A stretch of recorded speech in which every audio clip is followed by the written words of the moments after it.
Assalamualaikum warahmatullahi wabarakatuh. My name is Miftah Faris. I'm from Jamia University. Welcome to this debate. Our today's motions is that this House believes that developing countries should require foreign companies operating in its territory to have a minimum quota of hiring local workers.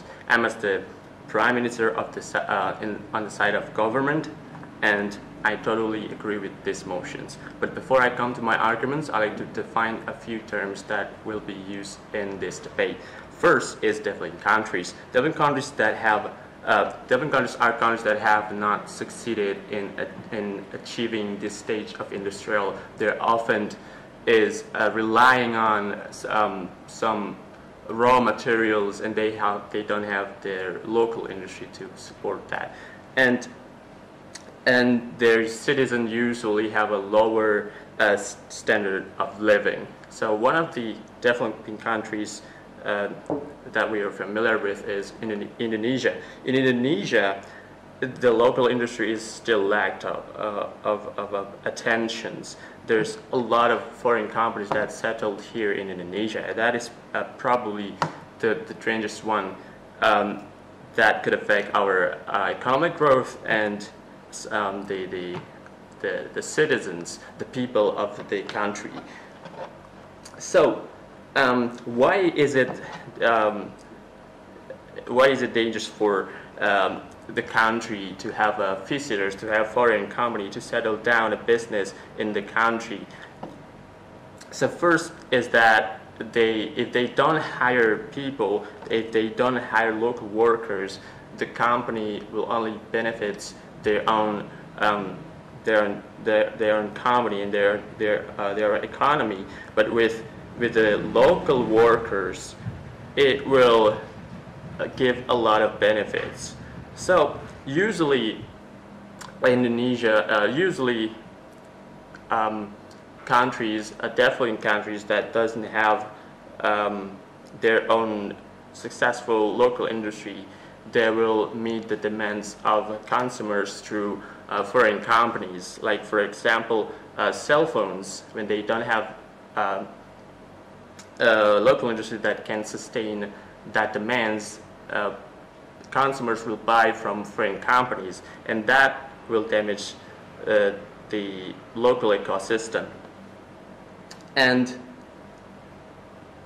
But how can we support our local industries if the consumers want to buy products from foreign companies? Well, the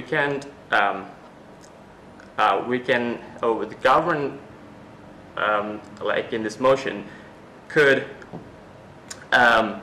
make rules for the companies to hire local workers. The reason is, one is to open job fields, because some of the people have the degree, people like engineers, scientists who can work in this type of industry. They can go to this company to work and gain experience, and then it also stimulates economic growth for the company by supporting the GDP, and it will support the government. And third, it can enrich our local human resources. Like I've said before, it will train them to work within a real company, because our local industry is not yet ready, so they can learn from foreign companies. And then fourth is to meet demands with the foreign companies settled in Indonesia, and they hire local workers. They have a strong relationship between the foreign companies. They can still make profit, and the government and the people still can make benefit out of that. And also it can meet the demands of people who wants to buy foreign companies and still want to support the country. And basically this relationship, this strong relationship, creates many opportunities for countries' relationship between nations. They can probably support or make some business arrangement with the government, with local industry. They can build the relationship even more and create innovative industries for our country. So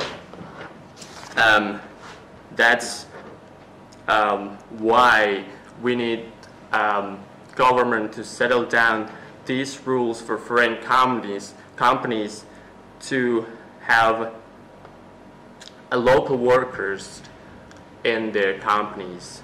There has to be a minimum quota so that there always be people who can, there's always be local workers there to work, and there's always be benefits for all of us, for the people and for the country, and it's not only just going to benefit the company.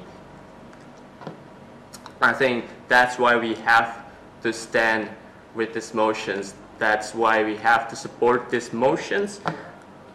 Thank you.